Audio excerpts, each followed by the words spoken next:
we have come together today in this space for this weekly meeting that we do, husband and wife. It's the only reason we ever meet face to face to talk about Avatar: The Last Airbender. All rise. What? We are gathered here today to talk about an episode of Avatar: The Last Airbender who died in the Nickelodeon to forgive us of our... Is this Aang Church? What are we doing? I don't know, I'm just doing an Aang Church. Just doing a little Aang Church bit? Like, what if Avatar: The Last Airbender was a Protestant religion? That would be weird since he's Buddhist. Yeah, but what if it were a religion in itself, specifically Protestant style, where you go in a place that's completely made of drywall and you Even just the listen to pews. We're not that different from that. We're and just the people and the bread that you eat. Hey, here's something that would make church a lot better. If the bread were drywall? The bread is already drywall. It already is. And Ching. What accent was that? Ching. You know. Ching. Here's what would make church a lot better. 2 pastors at the same time talking to each other. Fighting. Dueling. Whichever one has a better, more appealing message. You gotta get a Protestant pastor and a Catholic pastor, and they gotta duel it out. Whichever one is more fashionable is the one I would vote for. Think about all the good podcasts where there's only one person talking. There's barely any. That's my future podcast. It's just a full, solid stream of consciousness. I just get kicked off, or... Yeah, that's actually what this podcast is going to become. I really think it's a good concept if you had a church with 2 pastors and they just talk to each other. Because I feel like that... just like sitting at a table across from each other? Yeah. If podcast style? If pastors did it podcast style. So it's just a live podcast then? Yeah, like... I'm pretty sure live Christianity podcasts certainly must exist. Absolutely. So this already They have to have millions of subscribers already for each and every one of them. I just think it's a lot better concept. I just don't think that pastors should just be going up and doing like a TED Talk.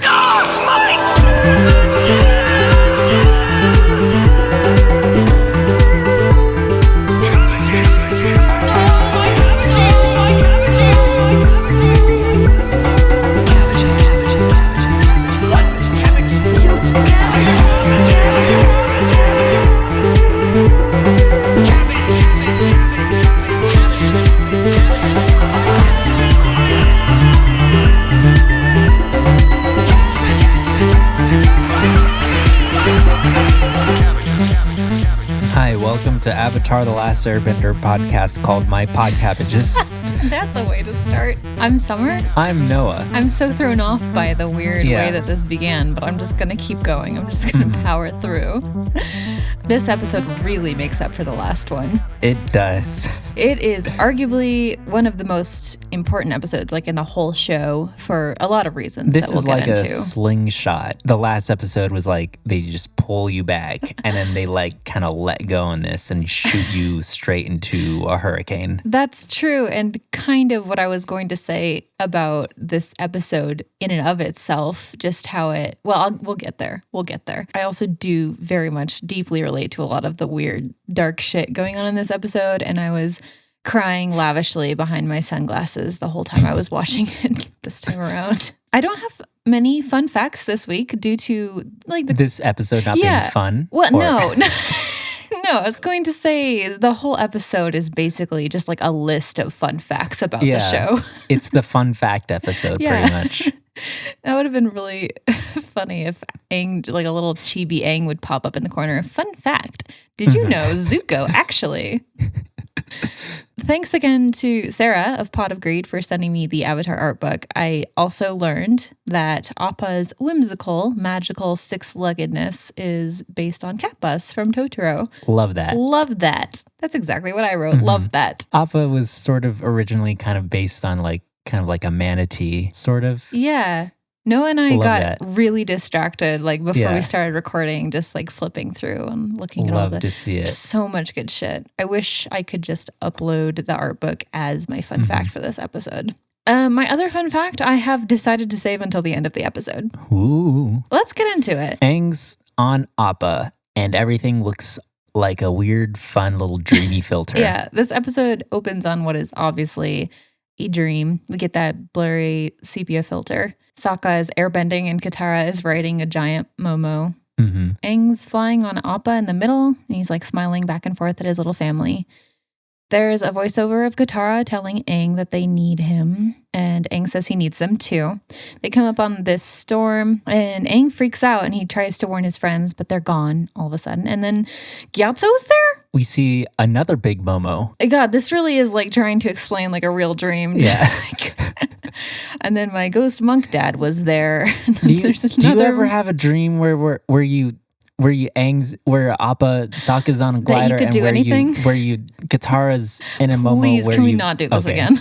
Gyatso is like guilting Aang for disappearing. We still don't really know what that's supposed to mean yet. He's like, why did you disappear? We here at Podcabbages HQ have been hinting at this for a while, though. So anyone who's watched the show or has paid close attention to everything we've said probably already knows. Then Gyatso does the epic Infinity War meme. What do you mean? Where you just like kind of fade away into dust. Oh, like Mr. Gyatso, I don't feel so good. Yeah, Gyatso says, Aang, I don't feel so good. And then he does the epic Infinity War meme. Okay, sure. Aang enters the storm and then relives his moment from 100 years ago, falls into the ocean, and gets separated from Appa as his friends are like telling him that they need him in this weird haunting voiceover. We need you, Aang. You got to join me. We need you, Aang. We need you, Aang. We need you, Aang. I feel filthy. Aang wakes up and scares Momo, who wakes everyone else up. There's a Sokka funny moment where he wakes up and apparently is sleeping with two weapons, like in his fists. He sleeps with a weapon in each hand. Hey, I don't know if I just never pay attention to Sokka's arsenal or what. But like, have you ever noticed how his little knife has like what look like human teeth on it? It's his baby teeth. You got to keep them somewhere. Sure. It's just his wisdom teeth. First glance, it did look like he just had two boomerangs, which I'm not sure why he doesn't. Like, it would just be super on brand. That's true. I mean, you could have like 4 boomerangs. Yeah, just throw them all. Exactly. Just juggle them all. Yeah. It'd be easier to juggle than like just regular balls. Spheres. Sorry. Balls is a bad word. Sorry for being so politically incorrect. Spheres, I mean. P is stored in the spheres. Beyonce voice, suck on my spheres. My favorite Holst suite is the music of the balls.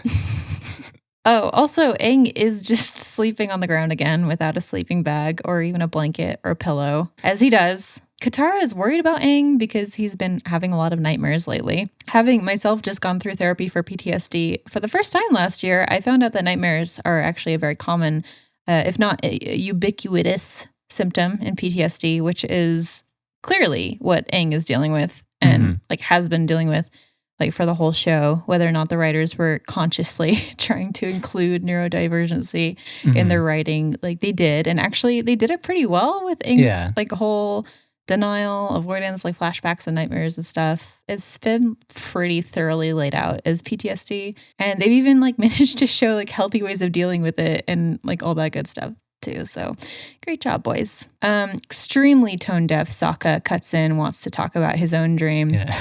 His friends just ignore him, as they should. We get a lot of Chekhov gunning in this one about the beautiful clear skies. They're out of food, so Katara suggests they go grocery shopping, and she uses a bad pun I won't even allow to see the light of day.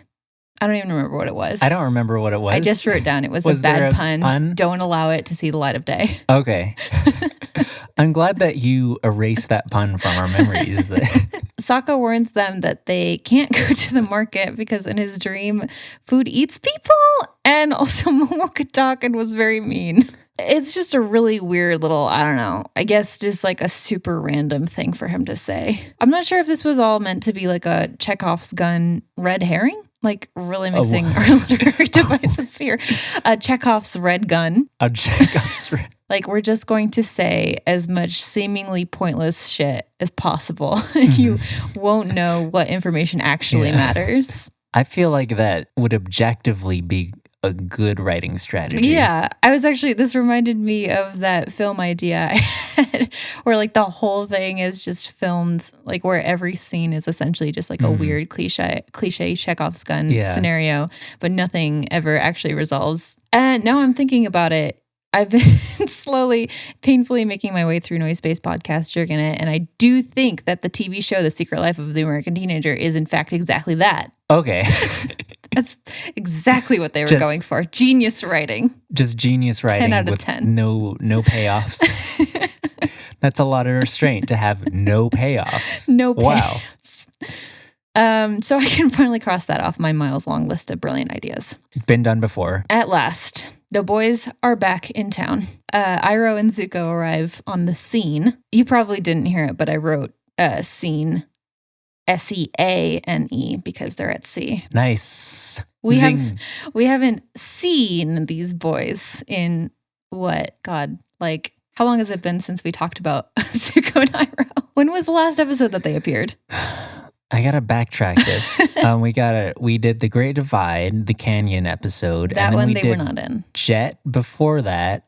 That which one they were not also not in. And we had the Tea with a Fascinating Stranger. I think we took a week off somewhere in there. Where we just talked about them. It's been literally over like a month and a half at least. Goodness. Oh my God, I missed these Love boys. to get back to them. Iroh's like, honey, you've got a big storm coming. Apparently there is a storm coming according to Iroh's spider senses. Yeah. Zuko is pissed. He's like trying to defend the weather, saying she is perfect and beautiful. And it's the dry season. Yeah, I was going to say. There won't be rain. This is exactly what I was going to say. This does feel like a lot of the argument about like, it will rain, it won't rain. It's like, we just went over this. So obviously they don't have any tarps out. They're using them as blankets still. But Iroh not only senses this storm out of the clear blue sky, but he seems to even know like which cardinal direction it's coming from. He seems to be an expert on whether skies are clear or unclear. And wait, I'm receiving a transmission. It seems you can't spell unclear without uncle. Thanks for the joke, Matt. Put a citation at the end for that then. I was going to only credit him at the end, but then I was like, that would be so cruel. Yeah. What if we just said like, asterisk? You can't spell unclear without uncle. Asterisk. Iroh suggests they shift course to avoid the storm, and Zuko seems to trust him like on the information, but would rather just go headfirst into the storm to keep up with the Avatar. Yeah. He likes to run his ship like a Tesla factory. Cranking hard? He cranks hard, and he doesn't care for the safety of his workers. Yeah. Okay. So Iroh is like, think of the safety of the crew, and Zuko's like,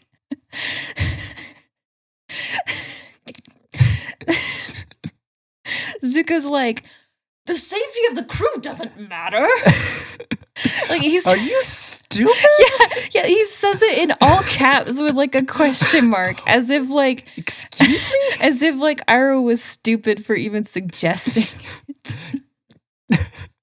Please. Crew needs to be alive? And of course there's a crew guy standing there and his wig is dangerously askew. Yeah. It's like, wait, what the fuck? What? Hey, Zuko? What the fuck? Hey, Zuko, what the fuck? Zuko sees him and just doubles down on it. I also wrote down doubles down. He tells him like finding the Avatar is more important than any of the individual's safety. Zuko storms off. And Iroh like tries to backpedal for him a little bit to the crew guy, saying Zuko's just kind of having a bad one. We have another weird, pointless scene where Katara is just arguing with a vendor about whether or not swooshing in a melon is a good thing. God, I really hyped up this episode at the beginning and I forgot how slow it starts. Yeah.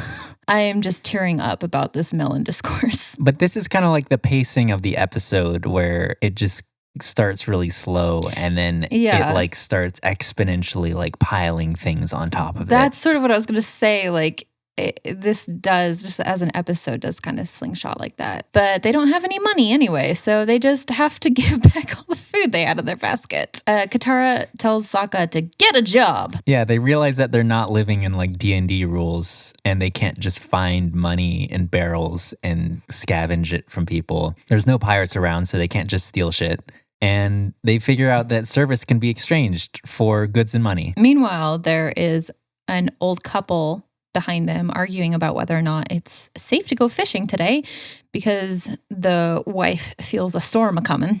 They're just kind of arguing about whether or not it will rain. The fish husband, we'll call him Red Harry. Red Harry needs to find a new fish assistant. I don't know anything about fishing or #fishing life. We're podcasters, not rodcasters. Zuko's ship is heading straight into unclear waters, and the crew guy, he does have a crew cut, so it's an appropriate way to refer to him. Crew guy gives Zuko some lip about the storm, and Zuko tells him to learn some respect or he'll teach it to him. I also noticed Zuko points with his fingers the way you do when you firebend, like the flight attendant fingers, now that I think about it. Oh. In the event of an emergency, follow the floor illumination to the respect zone, Lieutenant. Oh. Do you ever do that on any of your passengers? Yeah, I absolutely call all my passengers Lieutenant and tell them to go to the respect zone. Where you, a passenger's treating you rude and then you like do the kind of like hand waving things. And it's what would that do? I would advise you to go to the respect zone. There are 4 of them, the front and the back. I feel like it would definitely be an epic own if we were in like a teen drama, but... That's very true, but I'm not a teen and my life is, well, it is a drama, but no one's recording it except right now. Let's continue. Crew guy really goes off, though. He rips his wig off and really... He rips his crew cut off. And then he rips Zuko a new one. Zuko spins and like throws out his hands to challenge crew guy. And they like lock forearms with this clang. I love how they have these specially designed cuffs that clang like swords for maximum drama. Mm-hmm. But Iroh breaks it up and says they should all have some noodles to feel better. He's like, chill out. Let's just have some spaghetti or something. Oh, God, big mood. Big noodle. Okay. Big noodle. Big nude. Zuko's pride is a bit hurt after feeling like kind of patronized by Iroh taking control of the situation. Aang tries to convince Sokka not to leave on the fishing boat because they all see the storm rolling in at this point. Red Harry suddenly realizes Aang is the Avatar, and Aang and Katara kind of prick up. But then Harry is like, oh, no. Don't get me wrong. I fucking hate this little dude. Like, the Avatar was supposed to be here for us and disappeared for 100 years and left us all here to suffer alone. Shoo. Yeah, get Go the away. fuck out of here. Go away. Scat. Get. Katara's trying to defend him, but Aang is clearly super hurt and he just flies off. And Katara gets on Appa and flies after him into the rain. It's raining. It does rain. There's apparently. A storm. She follows Aang into this lachrymose leech ass cliff cave. She tells Aang the fisherman was way out of line, and Aang's like, not really. And he doesn't really want to talk about it, but then Katara just pries away anyway with her emotional crowbar. Emotional crowbar. Emotional crew cut. Emotional crew Katara gets a little fire going, and Aang whisks us away to the day the monks told him he was the Avatar. You could actually put in like a little, yeah, I'll put that in right here. It all started when I can't do an Aang voice. Please don't.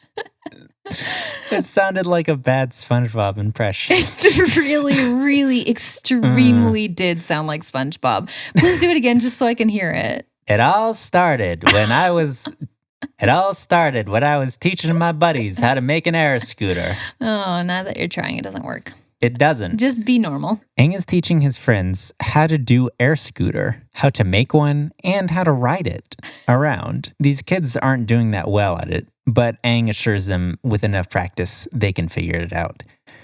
They're very impressed by Aang. Everyone loves him. He's like the cool kid in the school. School kid. That's just the... Okay. That's how... You got the elders. They show up. And Oh my God. Please let me talk about this one. They show up. There's like Aang, and there's 5 of them. They all look pretty like normal default old guy. But, except... please. Okay. One of these old monks has the wildest beard. It's like a double-decker white mustache with a long kind of ash brown beard, and his mustache is tied together like down the middle of his situation. Yeah. I really cannot begin to imagine how difficult this must make the eating process. Yeah. His beard is tied in front of his mouth. This beard goes down to his knees, and it is a brown beard, and his mustache is white, and it also goes down to his knees. It's the longest mustache, and it's tied at the end. Anyways, he goes to like a special talk to him, and Aang finds out he's the Avatar, and he's like, wait, how did you know that? And wait. Well, what? You forgot the other important monk. What's the other important? Oh, yeah, his dad. No. Monk Gyatso. Well, that one. But also, there is another one of these monks who has the most extra parasol I have ever laid eyes on. It's like bigger and more bulbous than Daisy Mario's dress, and has like the same amount of flair and decor. It's a very nice parasol. And they're like, it doesn't even look like they're out in the sunlight. He's just kind of holding it.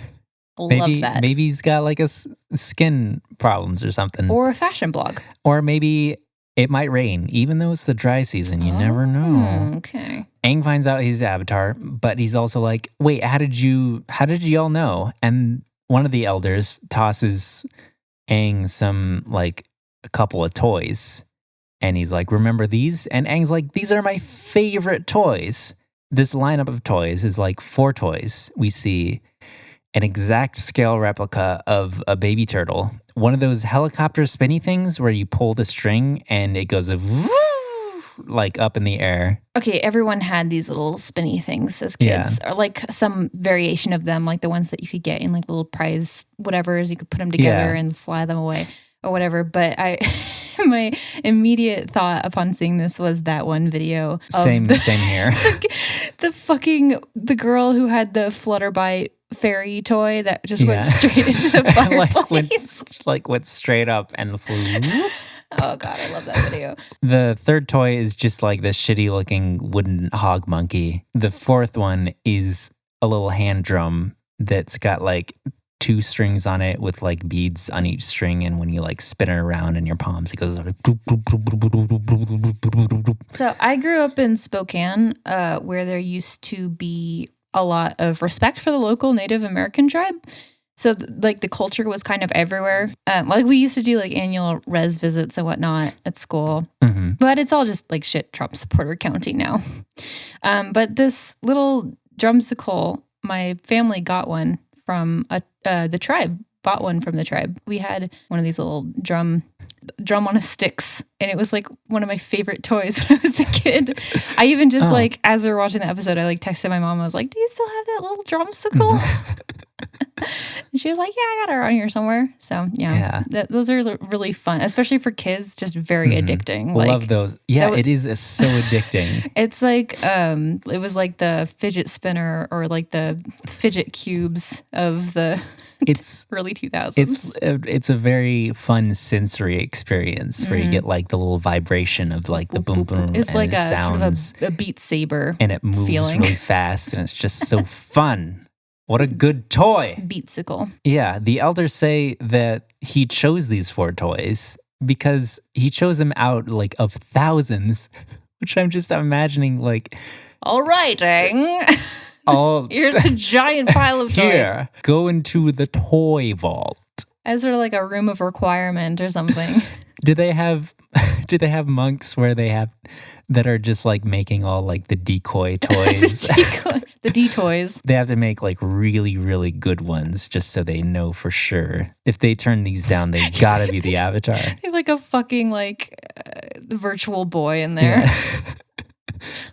some what are they called? Like what were those things called? Hatchimals? Those little Hatchimals. No, I wasn't even thinking. I was thinking of like those little robot dogs.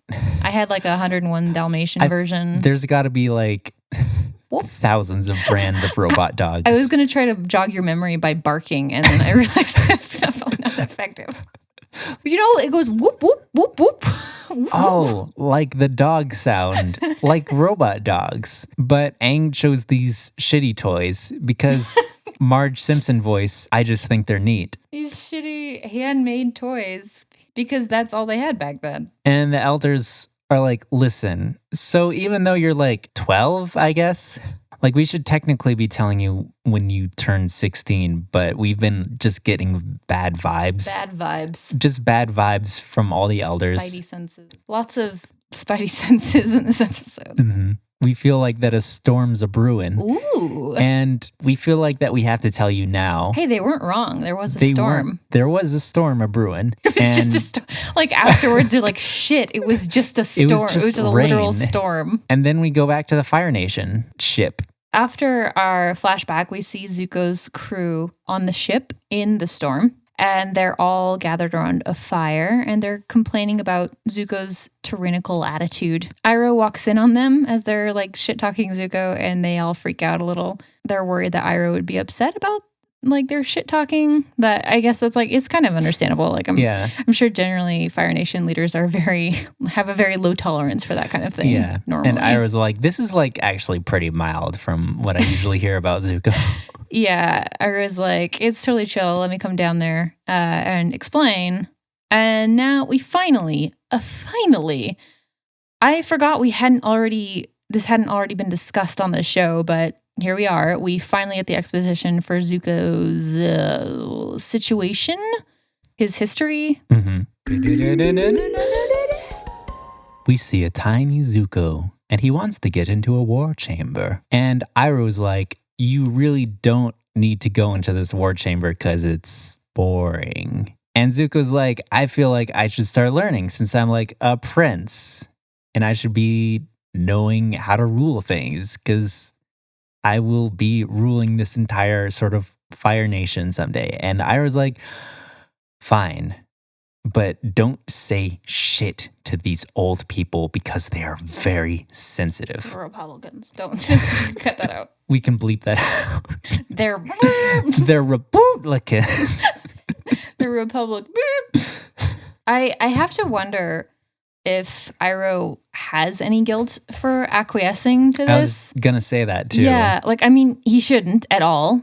But like as a parental figure, it seems like something someone would kind of probably feel guilt over. I mean, that sounds like I'm blaming him, but I'm not. I'm just empathizing, I guess. But it could also be something that he might have done on purpose. Yeah. Because he knew that Zuko wasn't ready to hear it. And I was going to say, like sometimes the only way a kid can learn is like through experience. Yeah. But I also maybe doubt that Iroh knew it would end the way that it did. Ends a little rough. We'll get to that though. Yeah, maybe that's why like a few episodes ago he was like, you shouldn't assume my brother is the forgiving type because maybe this is where he learned that lesson. Yeah. Ooh, looks like Iroh's learning lessons in this too. Interesting. So they're in the war chamber and Zuko's just having a sit-in. It's like a bring your son to work day. Bring your nephew to work day. Begrudgingly bring your nephew and or son to work. Bring your nephew to war chamber day. There's some sort of general in there and you got that classic sort of war map with little pieces on it. And he's saying, hey, we got a fresh group of new recruit baby soldiers, and they're just completely useless and untrained, so we could just attack a bunch of hard-ass earthbender soldiers head on, apply directly to the Earth Nation, we could use our actual good soldiers to attack from behind and sacrifice all these new baby soldiers because they're useless. And our flashback Tiny Zuko hates this for using soldiers as bait. This is like probably the first like clear indication that Zuko has a good heart, I think. Zuko is outraged. Everyone's giving him a weird look. And that's about the end of that scene. And we get back to the cave where Aang's by a campfire. Back in the Lachrymose cave, Katara is confused about Aang being upset about finding out that he was the Avatar. But Aang says everything started to change when everyone found out that he was the Avatar. So after Aang met with these elders, he goes back to his boys and he finds out that they already made like a whole game out of this air scooters and everyone's really good at doing this air scooter thing. I would be so angry about this. Yeah. And personally, but I know that's not healthy. And Aang wants to join, but oops, he's the Avatar and it would be unfair because he's so powerful and it's the only fair way to have the only fair way is for him not to play. Why didn't they just do like him against everyone? Yeah, exactly. At least like try that. Or... Like if both of us were to play like Scrabble with your mom, it would only be fair if both of us teamed up because your mom's like maybe if hawkishly good at Scrabble. They're like pretty young, so like maybe they're just kind of still a little bit naive, like immature about their way of thinking about this, like literally balancing it. And they're like, well, it wouldn't be fair to have one against everyone, but it wouldn't be fair to have you in a team with anyone else. So it's just there's no fair way about it. I mean, they're airbenders. They should be like experts at balance. I know, but they none of them have their arrows yet, except Aang. They don't. I forgot about that. Yeah. Aang's the only person with arrows because he's just so good. Yeah, he's the only one he's the coolest kid at school. Mastered airbending. Wait, so that like they should have already even if he wasn't the if he wasn't the Avatar, they already should have been like, you're clearly way better than all of us. Mm-hmm. But yeah, I guess that just kind of adds to like, there's just no way that we can make this fair. Yeah. You're way too good. Next scene. Aang and Gyatso are playing Pai Sho. They play the Iroh game, too. Interesting. Gyatso is being his playful little self, and he flips Aang's little hood with some sneaky airbending and snare bending. He switches the tiles around while Aang can't see, and they're just having a good time. It's for fun, not for glory. One of the elder dudes walks in, and he's like, "Gaming? What the fuck is up? Gamers? You should be training. Come with me to do some high-level techniques." And Gyatso's like, you're not his government-assigned dad, so get out of here. And we cut back to the ship. Wait. We got it. Back at the ship, the Fire Nation ship. Iroh continues his story about Tiny Zuko. We're back in the war room. Zuko's dad, the Fire Lord, is pissed. The general challenges Zuko, I think, to an Agni Kai. The whole thing is that Zuko and the general are going to fight. And Zuko's all in for this because he just wants to fight anyone.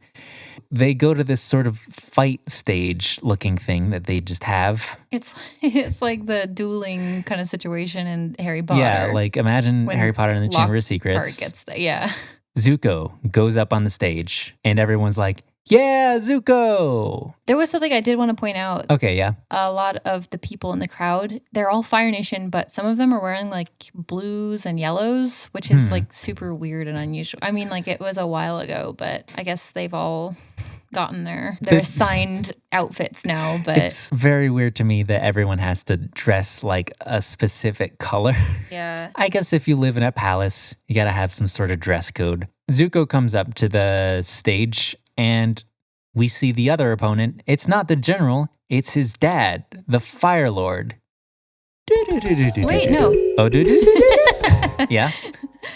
Zuko looks like terrified at the start of this Agni Kai, like absolutely terrified. And just the fact that his dad, I mean, he was looking down at his son and saw his face like this. It's just not fun. And we're back at the Avatar cave, and Aang is by the campfire, still And- telling Katara a story. Then just when things were starting to improve for Aang, We have a scene where Gyatso and another elder is approaching the Umbrella Elder. Gyatso is telling the Umbrella Elder, Aang should just have fun. The other elder says, no, he needs to be training and doing his destiny and learning how to punch things real hard. This sort of main elder guy with the umbrella, who is the person in charge or something. I don't know how this sort of elder system is set up, but he just makes a immediate and final decision that he feels that Gyatso is too emotionally invested with his government assigned son. And this is just like when my parents, or I guess his parents, there was a boy that I liked in high school, and his parents would not allow us to go to a dance together because we liked each other. Yeah. Just like, the feelings are too strong. Apparently, the fate of the world was more important than Aang just having a fun time. They're just like, oh, we're just going to send Aang to a completely different air temple on the other side of the world so we can get him as far as Gyatso as possible because he's just having too much fun with him. We look up in the trees. A boy. It's Aang, and he's been eavesdropping. He's been eavesdropping this whole time. He's been eavesdropping this whole time. And then we cut back to Katara isn't really sure how to comfort Aang after this story. And Aang just kind of blows up, realizing that he was like the victim in this story, basically. This is actually a technique for PTSD therapy, like relearning a traumatizing event as something to be like sympathetic to the person who experienced it instead of blaming yourself for what you did wrong. Again, excellent, possibly accidental writing. Excellent example of healthy coping for stuff like this. But in the moment, Aang kind of loses control of his emotions. Some people go into the avatar state to cope. And that's healthy. Just to vent. He throws hot cinders into the air from the fire. And yeah, then he does enter the actual literal avatar state. And again, a very normal, healthy response to revisiting trauma, entering the avatar state. But obviously, Katara is also not a licensed therapist. So, well, spoilers, but she is kind of a doctor eventually. Yeah. She's probably more qualified than most people Aang would try to seek help from. But in real life, your friends do love you and they want to help you, but you should always try to find help from like expert physicians. Like preferably people with experience in the kinds of problems you're dealing with. But Aang regains control very quickly. Like very, very quickly. It's impressive. And he apologized to Katara because he is a very good boy and he did have a very good upbringing for most of his life. He apologizes for blowing up. She says that he has a right to be upset after the monks sent him away like that, but apparently that's not exactly what happened. Wait, no. Don't watch flashbacking. We're back to the air temple. And my God, Aang's so lonely. So he opens up the window to hear the sounds of the airbending buddies on the scooters. And you get a little Aang voiceover. He's talking about how he was like afraid and confused and uncertain about everything. And we cut to a scene where we see Monk Gyatso and he's approaching Aang's room. God. And this made me so sad. Yeah. When Gyatso sneaks in the middle of the night and he's like, I'm not going to let you take them away from me. Wait, what? What? I said that very wrong. I'm not going to let you take them away from me. Okay, let me start over. I'm going to start over this whole thing. When Gyatso sneaks in like in the middle of the night and he's like, I'm not going to let them take you away from me. I saw like this whole timeline play out in just like an instant where Aang didn't leave and Gyatso and Aang hide away together and they just like surprise attack the Fire Nation soldiers when they show up to the Air Temple. Honestly, I have no idea what would have happened if Aang hadn't left, but I couldn't help but wonder. This is kind of like the same feeling that you get when you watch like a rom-com and like people are like trying to find each other and they're like passing right next to each other, but they don't see each other. It's just like the whole plot of the movie Serendipity. Yeah. And He's like, I know I should feel frustrated because like I know the writers just want to add tension and like make it seem like they're, but it's just written in a way. I couldn't help but be stricken with grief. I think about this scene all the time because Aang's telling this story. How did he know this? So this is my theory about all flashback scenes in everything. I'm pretty sure this is how they're meant to be read. We get what actually happens. The flashback is like, it's like Aang is telling Katara his side of the story, but it's like, while we're at it, we'll just actually go back and let you watch like the VHS. I don't know. I don't know why I picked VHS. Summer, what the fuck is a VHS? Oh, you zillennials. Oh. Yeah, and there's like a note on Aang's bed, which Gyatso reads. We don't ever see what's written in the note, but we can only assume that Aang's just like... We have to help but wonder. Aang just writes, bye. That's just what it says. Just says, fuck you. Yeah. I'm going off, I guess. Maybe it says the same thing Gyatso just said. What did Gyatso? I won't let them take you away from me. Well, he took himself away from him, so... Yeah, so they didn't do it. I don't know. So we cut to Aang, and he's flying on Appa, and they're in the literal storm, and it's very rough, and they crash into the water. You know the deal. You know the deal. Aang and Appa looks like they're gonna die, but Aang goes into the Avatar state, which is probably the very first time in his life, I'm assuming. Yeah, it has to be. Yeah. Unless there was like just some, like if you go into the Avatar state, if you have like a weird dream. Yeah, he went into the Avatar state like when he picked out his toys. He goes into the Avatar state, which is definitely the first time that he's gone into the Avatar state in his whole life. And he just freezes him and Appa and then in the iceberg. And next scene, he's in Katara's arms and he wants to go penguin sledding. And that's that ties up the entirety of Aang's story. Hey, you just said something that made me a little bit worried. What? In the last episode, you revealed that you pronounce the word crown as crayon. Mm-hmm. Did you just say penguin? Penguin. Okay. Whew. Oh my penguin. God. Whew. Penguin. Penguin sledding. A penguin. Penguin. Let's go penguin. Katara realizes why Aang has been so upset. It's because he did, in fact, run away, technically, like abandoning everything and everyone he loved. Mm-hmm. Aang says that his people and the world needed him and he wasn't there to help. Katara is desperately trying to reassure him, but Aang is just kind of inconsolable right now. Yeah. But she tells him that, like, surely it was all meant to be because he probably would have died with his people if he hadn't stayed, which is kind of what I was theorizing earlier. Like, the war probably wouldn't have ended well if Aang hadn't showed up when he did. So there was, like, kind of a magical destiny for him to disappear and reappear when he did. Like, Katara tells Aang that the world needs Aang, specifically now more than anything. Like, he's kind of like a time capsule sent from before the war, just like a bouncy little kid full of hope and energy and spirit. Mm-hmm. And he gives people hope. He gives people hope. On Zuko's ship, Iroh is explaining that Zuko pretty much immediately conceded and was begging for mercy. We see Zuko, who looks like he's conceded and begging for mercy. Immediately after he saw his dad, he just falls to his knees. Yeah, he has he's no interest in doing this. He's like, my bad, apologizing the whole time. And he's filled with determination to not fight. This is his save point. Ozai is like, I love you, my son, and my love language is burning people.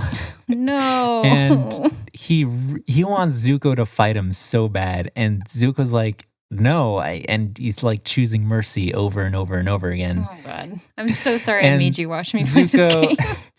His dad's really shitty. Can you imagine if Ozai did what Flowey did? I don't want to, we're not getting into this, but I just had this terrible. Zuko is a true pacifist in this fight, and his dad's really shitty, and he burns his son's face anyways, off camera, because it's still a kid's show. And Azula is there. Oh, yeah. We see some girl in the crowd. Yeah, Azula. tiny little Azula. Baby Azula. And we also see General Zhao in the audience. They love to see it. I read that this was actually Dante Bosco's favorite scene in the whole show. Wow. Now that I think about it, that is pretty weird. But it was because he was doing this scene with Mark Hamill, of course, who voices Ozai, Zuko's dad. And Dante said that working on this scene felt kind of like the famous Luke and Vader scene. Yeah. Yeah, it is very similar. Zuko is banned. Back on the ship, crew guy is shook. And he says he was like under the impression that the scar was just from a training accident. First of all, I don't understand how these crew members never heard about this. Like what I assume was this extremely famous Agni Kai. But maybe Zuko just handpicked this crew out of people who were in a coma for that week or something. Or here's the other thing. Okay. Everything played out exactly how it did. Everyone knows about it. But what they didn't include is that at the very end of the battle, Ozai just said, whoops. Oopsies. My bad. That was an accident. Iroh explains that Zuko's submission in this Agni Kai, that by refusing to fight, he was basically embarrassing the Fire Nation. And that's how he was banished, apparently. Yeah, and if he actually tried fighting his dad, even if he lost very badly, like he probably wouldn't be banished. Yeah, there is like, as far as I can remember, there is either a theory or an actual piece of the plot. Okay. That Zuko's dad never wanted Zuko in the first place and was pretty much looking for any excuse to get rid of him. Okay. For a couple of reasons. Mm-hmm. Either Azula was clearly a better leader and he wanted Azula to be his predecessor. Mm-hmm. There's also a theory that Zuko is not his son, like a Jon Snow kind of situation. Ooh. Like his mom actually You know nothing, Jon Snuko. Snuko. According to the comics, Zuko's mom had a thing with someone else. So it is possible, it's possible that maybe Zuko isn't the son of Ozai, technically, which would make a lot of sense in a lot of ways. But anyway, there is the theory that Zuko's dad just kind of wanted to get rid of him. And this was like the perfect opportunity. So he was just kind of like, no matter what happened with this Agni Kai, he was gonna banish him anyway. Yeah. What if Zuko's dad was Roku's son and Aang was Zuko's grandpa? There's a specific person. Okay. But then Iroh does like straight admit in episode 12 of the first season that capturing and bringing back the Avatar won't actually do shit. Like, Iroh knows this is essentially just a wild goose chase. But he explains, like, this wild goose chase is really the only thing left to give Zuko hope. Like, Zuko lost literally everything, so this is all he has left, this pointless chase. Mm-hmm. The Avatar gives Zuko hope. Yeah. Just like Katara was telling Aang, he gives people hope, but completely different context. Everyone hope somehow. Yeah. Before we return to Aang, we see Zuko alone in his room and have a few very small flashback cutscenes of him as like a happy little kid with his family. And I'm... Whew. He just wants to have family again. Boy, this episode is so dark. Emotionally, it's like if you were listening to a super bouncy, bubbly pop song and then just like a wayward, dirty dubstep drop just appears out of nowhere. I guess that's the storm, baby. Wife of Red Harry appears at the entrance of the Lachrymose Cave. Red Harry 2. Red Harry 2. Blue Harry. Red Harry 2, wife of Red Harry. We'll call her Blue Harry. She tells Katara and Aang that her husband and Sokka are lost somewhere out in the dirty dubstep drop. And Aang looks determined. He's filled with determination. He's kind of egged on by his own story. And he decides to fly out and find them. Sort of like, I abandoned everyone. I might as well do something with this. I was just like, what does this remind me of? Oh, yeah, that episode of fucking Riverdale we just watched. It's fine. I definitely don't want to draw any parallels between fucking Archie and Aang. This is an anti-Archie podcast. This is an anti-Archie podcast, and you heard it here first, because where else would you hear it? Well, he and Katara fly off into the storm. Aang, not Archie. I will mention that the old lady in the cave does say that it's turned into a typhoon, which is literally... that is a hurricane. It's literally a hurricane. Mhm. It's just a different word for it. It's just which ocean is the hurricane Which, in? now that I think about it, this isn't Earth. Yeah. So how do they have... I highly doubt that there's gonna. any hurricanes in here. It's might all just typhoons. all be typhoons. Interesting. Meanwhile, it looks like Zuko's ship has been struck by lightning. The helmsman is dangling off of a broken tower. For some reason. Oh, well, I have to guess like the helm is up there. Okay. It's just a weird, it's got a long neck. Zuko sees him and immediately runs to help him. Yeah. Accompanied by crew guy. And then the dopest. Okay, we see the most incredible moment ever caught on camera. God, I remember seeing this scene as a child and losing the wig I hadn't even grown yet. Yeah. Iroh looks around with this expectant look in his eye. He sees it coming. Yeah. He looks around and he kind of shivers, and then he lowers into fighting stance and is struck by lightning. Which of course he was prepared for this. He just redirects it out into the ocean.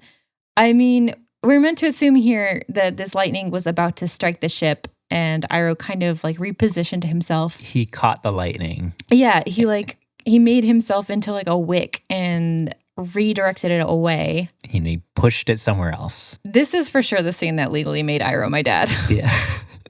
It's like The Ring, but like you will be adopted by me in 7 days. God, I wish that were me. Voice, God, I wish that were true. Then we see Iroh and he looks fried. Like his hair is all sticking up and his eyes are wide open. It's good classic cartoon humor. Yeah. For airport bag throwing training, they told us that we actual humans can tell when lightning's about to strike. Is it because all your hair stands up on your arms? Your hair is standing up on end, and your skin gets all tingly. You get a metallic taste in your mouth. It smells like chlorine, which is ozone, which is produced by nitrogen oxides or chemicals. Sweaty palms. Just because you're nervous. Arm spaghetti. And probably lastly, a vibrating, buzzing, crackling sound coming from metal objects around you. So I'm just imagining just like Breath of the Wild sort of when things start buzzing around. Hey, Noah. Hey, Summer. Remember when my brother was struck by lightning? Yeah, I do remember that. Okay. Wasn't as cool as this, but it definitely happened. I mean, lightning struck next to him and he was electrocuted with the metal that it struck. He was sitting on the actual ground and it was raining and he was leaning against a metal and the lightning struck on the ground next to him. So he was struck by the lightning. He was taken to the hospital. He's fine. Didn't get any cool scars, but I guess now statistically he's apparently more likely to get struck by lightning. I don't know if that's just an urban legend. I think the thing with that is that if you're the type of person who has been struck by lightning, you're statistically more likely to be stupid enough to be in the spot where you're going to get struck by lightning again. I mean, statistics show that people who eat hamburgers are statistically more likely to eat buns. Are statistically more likely to eat more hamburgers than other people who haven't eaten hamburgers. Yeah. Aang punches through a wave. Wait. Okay. The helmsman nearly fell to his death, but of course Zuko caught and saved him. Looks like he cares about his crew after all. Yeah. It looks like he's going back to his old habits of being a good boy. He doesn't want people to be needlessly sacrificed, for his own needs. For pride reasons. I will violate every safety code, but I will do everything in my power to violate every safety code. But I don't want my crew to die. I just wanted them to be immediate. As unsafe as possible. As unsafe as possible. I just don't want them to die. Aang and Katara are out over the middle of the sea looking for Sokka. And they're struggling to keep up in this storm. And then a very large wave almost overtakes them. Aang punches through the wave. Yeah, Aang gets them through with a little air bending. I get by with a little help from my air. Beatles voice. The Beatles, who famously are from Texas. It's the straight edge version of that song because I think the Friends is like supposed to be drugs. Oh. If you listen to your edgy Friends, I get by with air. With a good old H2O. Good old, just good old O? Oh. O2? Excuse me. Why don't I know the chemical for the air that I breathe? Whew. Oh, the molecule. Man. Why Good don't I know Stephanie's anything? Not here.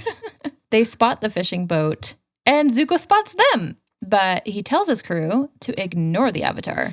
This is some wild character growth. I'm guessing it's because we just saw Zuko kind of like remembering what happened to him when he was a kid. And like Aang, he started to realize that what happened wasn't really his fault. Maybe he's starting to realize, maybe I should forge my own story. He tells his crew to get the ship to safety, and that's like their first priority, undoing all of the funny jokes we just made. Iroh says that would be the eye of the storm. And Iroh looks like disguisedly kind of proud of Zuko, just like sees the character, he smells the character growth. On the fishing boat, Sokka... I'm going to say... Okay, go ahead. This is going to be a quick little aside. Science side of My Podcabbages explain. Iroh says we need to go directly into the eye of the storm, which I did a little bit of Wikipedia research on, and it looks like that's the opposite of what you want to do if you want to go to safety when you're at sea. But they're playing in a Fortnite. Hurricane. Iroh's a gamer. He's using his Fortnite logic where it's like, we have to go in the center of this storm. The wall of the eye of a storm, also known as the eye wall, is, quote Wikipedia, a ring of towering thunderstorms where the most severe weather and highest winds occur. If you have seen Castle in the Sky, you know this. Doesn't that one Castle in the Sky? Remember they have to get through this huge storm to get to the castle, and like there is the eye wall outside of the castle, and it's like the most dangerous part. I see. Yeah. And even within the eye, it's like it's pretty peaceful and stuff, but usually in the water, since there's wind and waves. Yeah, it's not happening, like the waves just stop. And the reason that it's especially dangerous in the water is because the waves are converging in lots of different directions and stuff. God, that sounds terrifying. So you can have things called rogue waves where like a bunch of... Isn't that a Star Wars movie? Star Wars Rogue Waves. Which is where just waves are like clashing to it. Like, you know, when you're like in a bathtub and you're just splashing around and then suddenly there's like a huge splat happening. Noah still takes like toddler baths. I do. I have to have at least 20 toys. I wish you could see all the rubber duckies in our house. In Hurricane Ivan, inside the eye of the hurricane, there was waves that were going at least 130 feet high. I don't want to. Okay. It's very dangerous to be in the eye of a storm in the water or anywhere near it. I don't want to talk about this. It's bad. On the fishing boat, Sokka screams the classic line of, "I'm too young to die." And Red Harry yells back, "I'm the best of the world." It took me a couple listens to find out that he was saying, I'm not, but I still don't want to. Mm-hmm. On initial listen, didn't get a word. Nope. Aang lands on deck, like right as the big pole thing is about to fall on Sokka and Harry, and he saves them. He lassos the two of them and like pulls them up onto Appa effortlessly. Strong. Looks like everything is about to resolve smoothly, but then the biggest fucking wave I have ever seen, like even just seeing this wave as an illustrated cartoon image definitely did something insidious to my brain, which, as seen moments ago, for some reason is already afraid of big waves despite never having lived anywhere near the ocean. Mm-hmm. God, there's just something, like, I don't want to get too much into it, but I regularly have nightmares about like enormous waves. Just being on shore, even just being completely inland and just like seeing these big waves. I think, now that I'm thinking about it, this must be a common thing because it is heavily featured in not horror movies, but like natural disaster movies. Yeah. It's like always in the trailer, like the Statue of Liberty falls over and then you see this wave that's like a zillion kilometers high. Can I see a disaster movie where like a big wave like knocks over the Statue of Liberty, but that's it. That's it.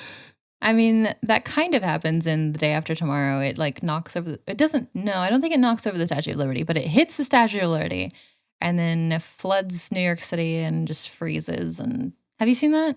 No, I just seen the poster where everything's all cold. It's pretty weird. Okay. Well, this wave easily overtakes Appa and all his passengers. And the music cuts to this sad little violin melody, and they all begin to sink to the bottom of the ocean. This fucked me up as a kid. But wait, not this time. Aang, Avatar states, gets everyone in his little air bubble and flies them safely out of there. Zuko and his crew arrive into the eye of the storm safely somehow. Zuko apologizes to Iroh, and then the gang pops up out of the water right in front of Zuko. And as he's flying up and away, Aang like locks eyes with Zuko, and there's like a tense moment. And they do like an awkward wave.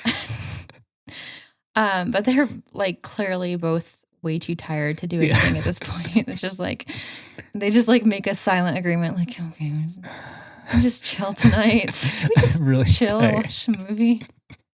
Yeah, Zuko lets them fly off. Blue Harry is very happy to see Red Harry. As payment, Red Harry tries to give Aang a fish, and Aang's like, actually, I don't eat meat. And Red Harry is like, what? Fish ain't meat.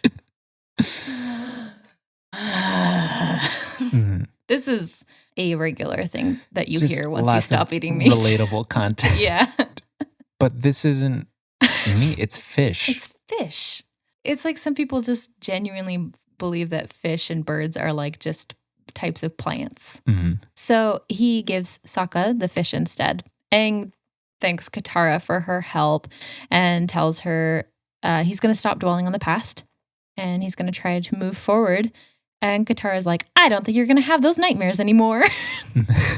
So like, yeah, definitely don't seek mental health advice from Katara. He's cured. She means well, but she obviously, doesn't. And then Red Harry thanks Aang for essentially saving his life, kind of driving home how if Aang weren't here now in the weird roundabout way that he's showed up here, Red Harry would have died. So it's a small comfort, but it kind of, I think it helps Aang realize that there's some meaning to his life now, even after he's lost everything. God, this feels like such weird territory for a kid's show, but I'm so glad we're here and it's happening and it's being talked about. Bless you, Brian and Michael and other writers. And assorted others. Yeah, assorted others. They all walk out of the Lachrymose cave and the rain has finally stopped and Appa shakes out like a dog, and that's the episode. The end. The end.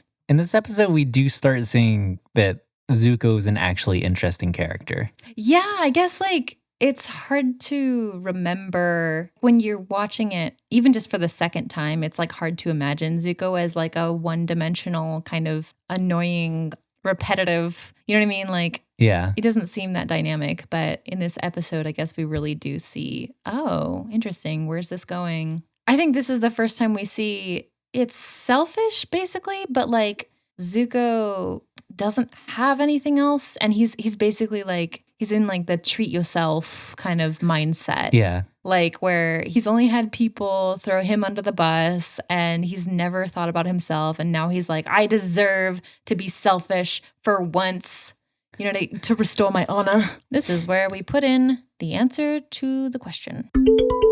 My thing is that one monk's weird little white mustache. Is it big? In relation to what? You always say that, but like that's why the general 20 questions question is, or why the usual question is it bigger than a bread box? Is it bigger than a bread box? A bread box? A bread box. Is it bigger than a bread box? I think technically no. It's complicated. Okay. Is it physical? Yes. Is it made of atoms? Yes. That does make it physical. Shadows are physical, but they're more of like a pattern. They're the lack of light. So is that physical? We can't. They are physical. We can't do this. You see them in the physical world. Is it alive? That's an interesting question that I don't know the answer to. Is it plural? Also a complicated question. Do you see it in a flashback? Yes. Is it something we see in a flashback? Yes. Here's the question everyone's been begging for the answer. Can you eat it? I'm going to say probably not. I don't want to think about it. Although I would imagine also it probably has been done. Okay. Can you romance it? Can you flirt with it? Go on a date with it? Oh, Is it a social construct? no. Does it exist in Fortnite? No. Does it require people to exist? Yes. Can you wear it? I did not expect this to be so complicated. It depends on what you mean by that. Could it be used as some sort of clothing article, but is not defined by it? Like a sword is not a clothing article, but you could still use it as a clothing article just by wearing a sword. You could do that. You could. Can you drink it? No. Is it a solid? Yes. Like mostly solid? No, it's solid. Is it solid all the way through? Yes. So there's no water in it? No. Okay. I'm going to say things that are moist are still solid all the way through. Can you sell it for a pretty penny? I doubt it. If I put this up on eBay, do you think it would be immediately taken down? No, it wouldn't, but I don't think anyone would believe its authenticity. Like would it be violating the eBay sort of terms of service? Like you can't. I don't know. I'm not familiar with eBay's terms of service, so I can't give you a definitive answer. Yeah. As long as I verify verbally, or I guess in text, that it is indeed not actually haunted, then it should be fine. No, I don't know. You probably could sell it, but I doubt anyone would believe its authenticity. Is it authentic? Yes. It has authenticity? I'm just saying if you put it on eBay.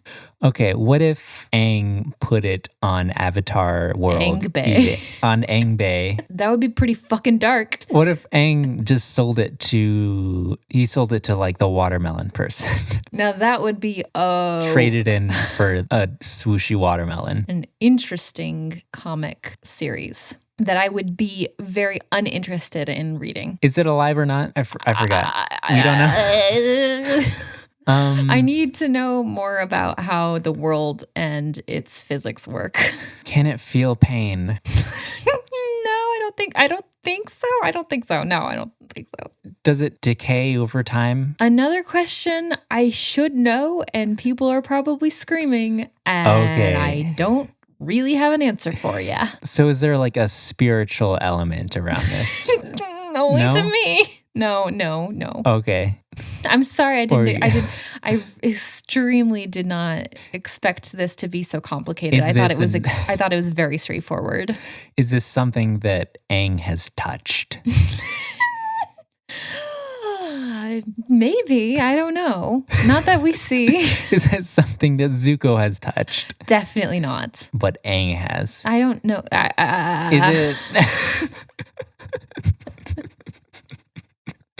Is it? Is it the guy's weird beard thing?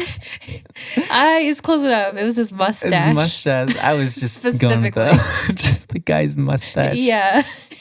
Why did you choose something so mysterious? It's like, is it a solid? Is it singular or plural? Is it moist? No. Is it alive? Does it feel pain? Can it be eaten? It was a good one. I didn't expect it to be like that. My thing is the lightning that strikes Iroh and is bent out of the way.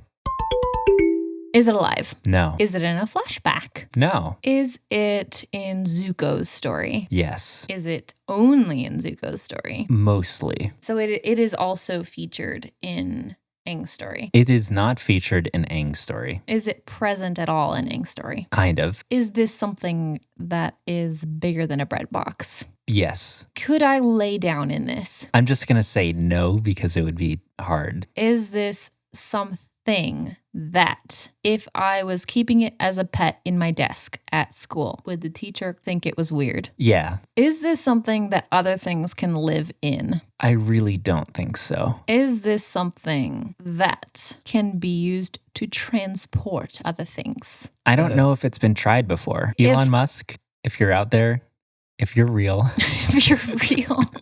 if I got the kids up on an early winter morn and I said, wake up, kids, it's time for our yearly vacation to go to the blank, would that be a normal thing for me to do? It wouldn't, but it would be a good vacation, if not brief, not much to see. Is this something that is painful to the touch? Yes. Could you use this in some way to do your makeup? If you were creative and you had a loose definition of makeup, then yes. Is this something that Katara warns Aang about? No. Can it be eaten? Not sure. If I ran up to this thing with my arms open wide and I said, I really need a hug, and God was like, I'm going to make this thing accomplish the request, would that be bad? Yeah, it's kind of like a genie would kind of pull this sort of monkey's paw situation. I'm gonna try to no-scope this again. Is it the bolt of lightning that Iroh redirects? Yes. I'm so good at this. That's just me clapping for myself. Oh, now Noah's clapping for me too. I have some unrelated questions for you. Okay. AvatarSpirit.net user Someone198 is wondering, what do you think eventually happened with the battle they were planning in the war room? We know Ba Sing Se wasn't taken, but how? Did they go through with the plan to sacrifice the 41st Division? So assuming if Iroh's like retired or something, he probably might have still tried to talk him out of it somehow, maybe. Or at least, I found a much better way to do this or something. I'm guessing that they did just go with it. Everyone died and then they didn't accomplish their goal, which is just how shitty people operate. I would not doubt that. But the presence of Iroh is the only thing that's making me doubt it. I'm just imagining, like, if the plan was just to have their strong firebenders to go up and, like, take the city, but they heard Zuko was coming in. So they're like, let's make the most inflammatory plan just to get Zuko to do what he does. AvatarSpirit.net user Tenanda, friend of the show Tenanda, asks, we learned from one of the questions at the San Diego Comic-Con that Eastern and Western temples were dedicated to the female population of airbenders. Why would they ship a growing boy off to live with a ton of girls? It's an interesting point. That also answers one of the questions that I had, which was, where are the ladies at? Yeah.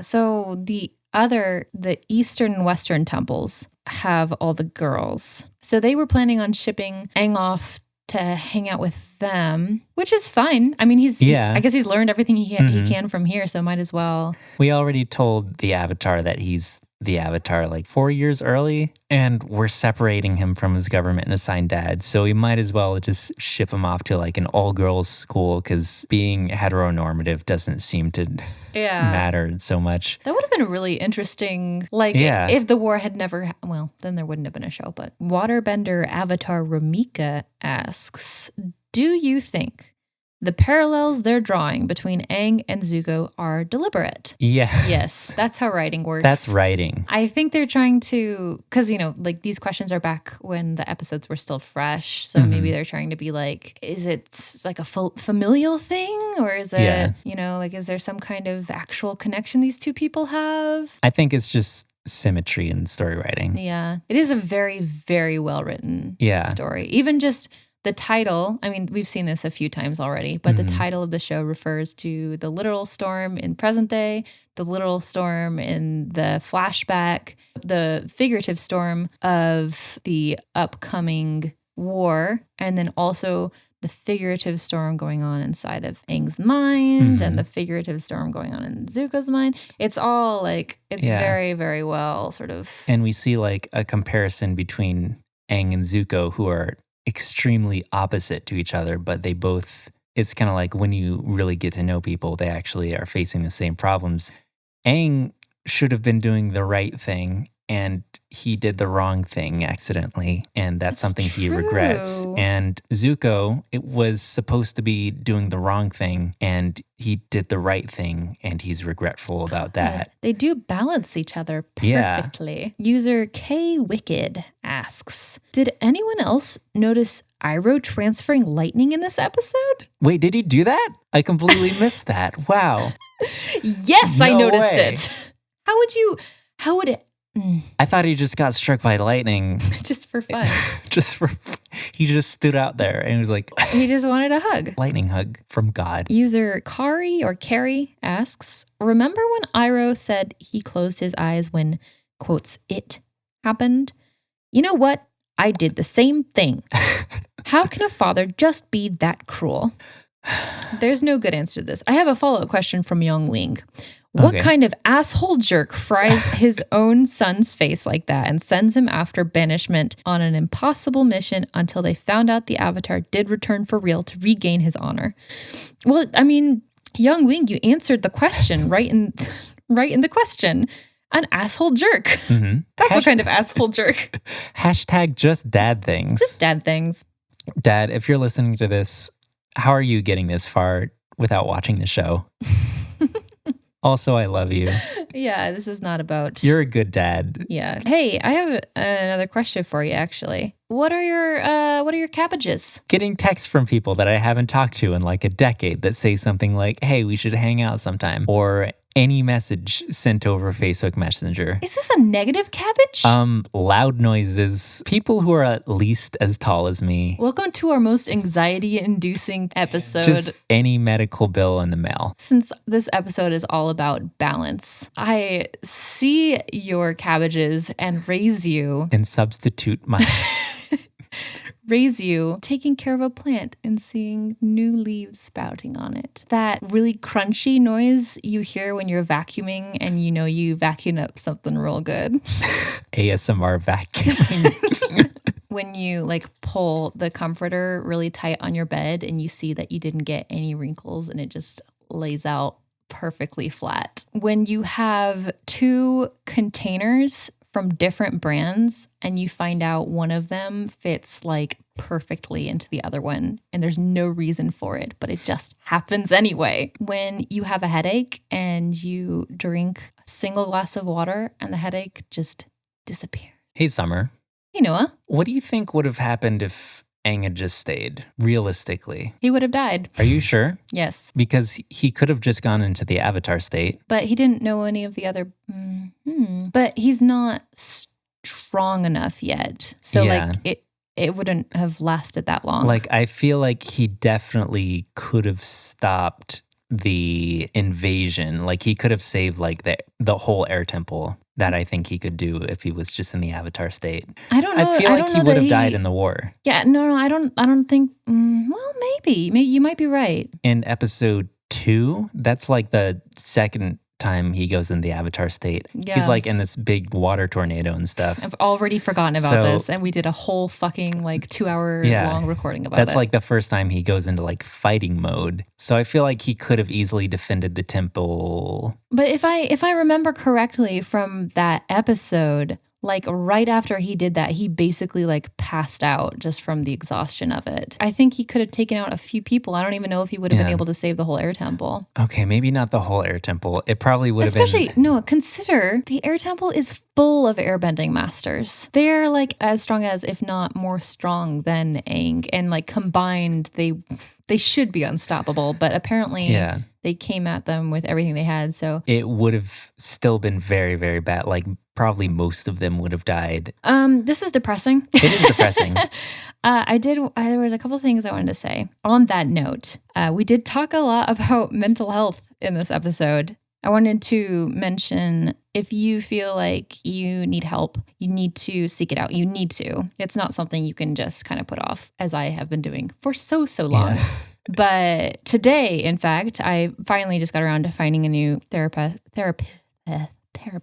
in my network, and I have my first appointment with her next week. I'm so excited. If you want to find help, you can probably find it through your primary care physician, or if you have like a website for all your insurance stuff like I do, there's like a lot of info that you can find there usually, or even just Google around for crisis help in your area. There will always be someone who can and will help you, always. So the fun fact that I was withholding till the end of the episode. Okay. When I was looking up some stuff, this may not have been intentional, but I like to hope that it was.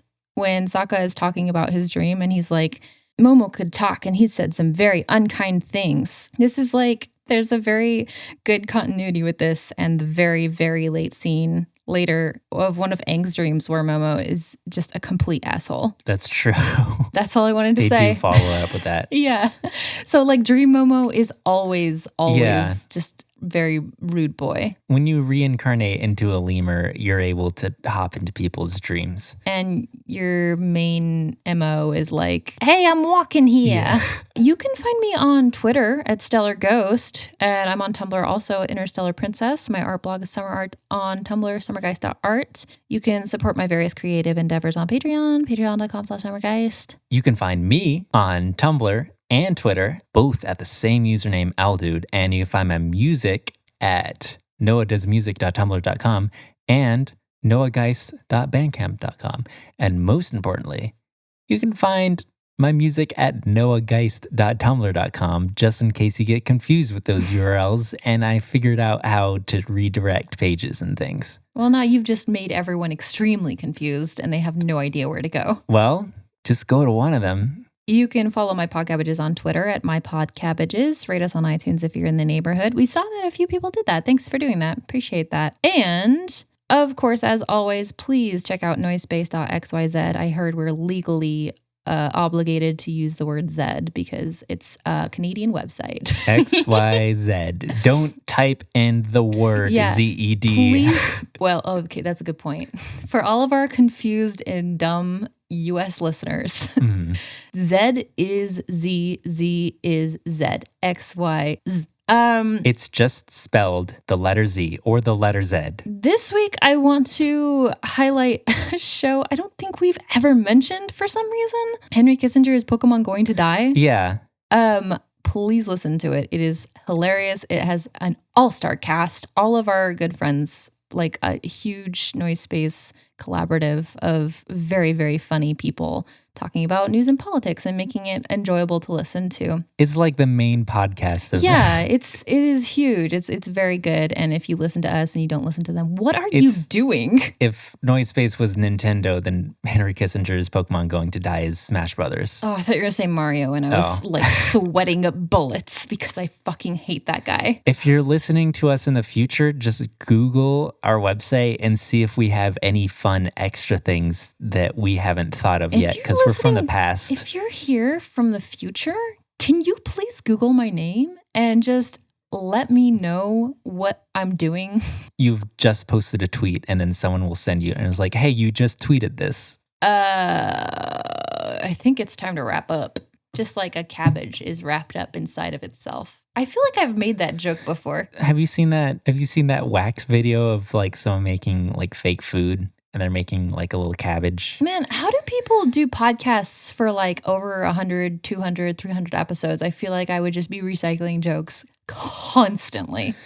I feel like that's what people do, but the trick is that the audience forgets the jokes too, because you listen to so much. It's just kind of like a sort of a 50 First Dates, but in slow motion and cross-dissolved into each other. I was going to say it's like a sort of like a Stockholm syndrome, and like you just keep hearing these things that are just somewhere in your subconscious, and the more you hear them, the more you're like, yeah,